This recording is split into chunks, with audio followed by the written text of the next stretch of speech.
Ah, the Metroidvania craze. We just can't seem to get enough of the tried and true formula. From classic re-releases like Castlevania Symphony of the Night to more modern titles like Shadow Complex, Xbox Live Arcade is packed to the gills with them. Do we really need one more? In the case of Dust and Elysian Tale, the answer is a resounding yes. It successfully combines slick combat and light RPG elements with all the exploration and backtracking that fans of the genre crave. What's more, it does so while telling a memorable tale, and looking mighty spiffy to boot. There he is! Oh, he's in trouble! Ah!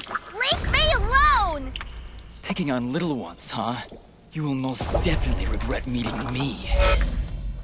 Dust starts out looking good, but by the end of your journey, it looks great. In tried and true old-school side-scrolling fashion, you'll see a wide variety of different environments, and each one is more visually impressive than the last.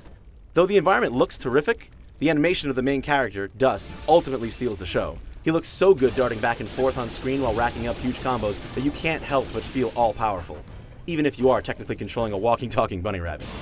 And yeah, all the characters are based off of furry animals of one kind or another, giving the proceedings a bit of a Don Bluth vibe, in a good way.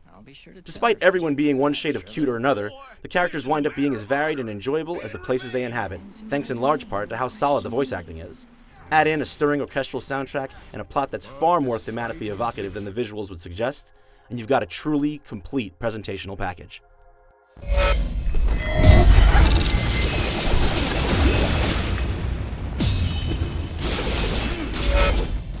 Dust juggles equal parts combat, platforming, and exploration remarkably well, but the sword swinging is definitely the main attraction. Like any great action game, the core mechanics are extremely simple to get a grasp of, but they have enough flexibility to be combined in all kinds of entertaining ways. Sadly, though fighting hordes of enemies is a total blast, the boss battles are extremely underwhelming. They're all no bigger than you are, and they go down easy with repeated magic spamming, reducing what should be a climactic battle to a mindless chore. Rounding out the package are the RPG elements, which are more robust than some games of this type. You get 5 equipment slots to work with, and there's even a crafting system that lets you assemble more powerful gear if you have the blueprints and the right materials.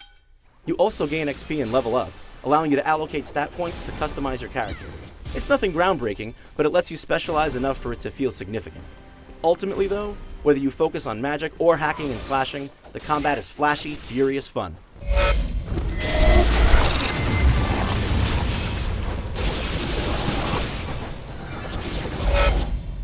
Dust and Elysian Tale is a complete package. It's got terrific combat and platforming, great visuals, a surprisingly moving story, and an unbelievable amount of content. It took me around 15 hours to roll the credits, and you could get even more out of it with the extra side quests and collecting the hidden chests. Factor in the 4 difficulty modes, and you've got a lot of replayability too. It's a strong way to end the summer of arcade. For more on Dust and Elysian Tale, be sure to keep it locked to IGN.com.